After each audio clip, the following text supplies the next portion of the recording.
हमेशा सुना है ना कि प्रैक्टिस मेक्स परफेक्ट, लेकिन क्या सच में ऐसा होता है? पिछले 10 सालों में मैं यही समझने की कोशिश कर रही हूँ कि कोई भी स्किल सबसे जल्दी और आसान तरीके से कैसे सीखी जा सकती है। पढ़ाई, रिसर्च और लोगों को सिखाने के दौरान एक बहुत कॉमन गलती नोटिस की गई है जो 90% लोग करते हैं और जिसकी वजह से उन्हें कुछ भी नया सीखने में दिक्कत होती है। ये गलती इतनी सटल होती है कि लोग खुद रियलाइज नहीं कर पाते कि वो यही कर रहे हैं। इसका नाम है थियोरी ओवरलोड। पर इसे समझने से पहले एक और इम्पोर्टेंट कंसेप्ट जानना जरूरी है जो किसी भी स्किल को सीखने की असली चाबी है।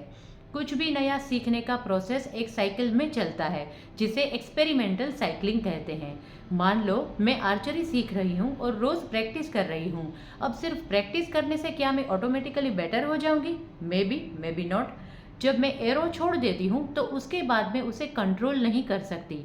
वो कहाँ जाकर गिरेगा ये इस पर डिपेंड करता है कि मैंने रिलीज करने से पहले क्या किया था।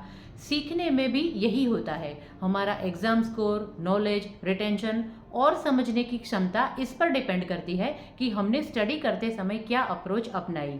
अब इमेजिन करो कि मेरा तीर टारगेट से बहुत ही दूर गिरा। इम्प्रूव करने के लिए मुझे ये एनालाइज करना होगा कि क्या गलत हुआ और अगली बार क्या चेंज करना है। अगर मैं सिर्फ और सिर्फ ज़्यादा एरो शूट करती रहूं लेकिन अपनी टेक्निक में कोई बदलाव नहीं करती तो इम्प्रूवमेंट होगी क्या? ऑफ कोर्स नहीं होगी। सीखने का प्रोसेस भी ऐसा ही होता है। अगर एग्जाम में कम मार्क्स आते हैं तो एनालाइज करना होगा कि गलती कहाँ हुई है, लेकिन हम अक्सर ऐसा नहीं करते। यहीं पर एक्सपेरिमेंटल साइकिलिंग का रोल आता है। पहले ट्राई करो, फिर उसका रिजल्ट देखो, एनालाइज करो कि क्या सुधारने की ज़रूरत है और फिर नेक्स्ट टाइम नया तरीका अपनाओ। अगर ये साइकिल फॉलो नहीं किया तो कोई भी नई स्किल सीखना बहुत ही मुश्किल हो जाता है। अब आता है थ्योरी ओवरलोड। बहुत सारे स्टूडेंट्स को पर्सनली गाइड करने पर एक इंटरेस्टिंग पैटर्न देखा गया है कि फास्ट सीखने वाले अक्सर फेल हो जाते हैं और स्लो लर्नर्स ज़्यादा सक्सेसफुल होते हैं। मान लो मेरे पास दो स्टूडेंट्स हैं। पहली स्टूडेंट रिया 5 वीक्स में कोर्स का 31% कंप्लीट कर लेती है और दूसरी स्टूडेंट अंजलि 54 वीक्स तक कोर्स करती है लेकिन सिर्फ 20% कवर कर पाती है। अब बताओ कौन ज़्यादा इंप्रूव करेगा? सरप्राइजिंगली अंजलि। उसकी परफॉर्मेंस 62% से बढ़कर 92 हो गई, जबकि रिया का स्कोर 80% से गिरकर 71% हो गया, क्योंकि रिया ने बहुत ही जल्दी बहुत सारी टेक्निक सीखने की कोशिश की जिससे उसका दिमाग ओवरलोड हो गया। देखो हमारा दिमाग भी एक बाउल की तरह है, उसकी भी एक लिमिट होती है।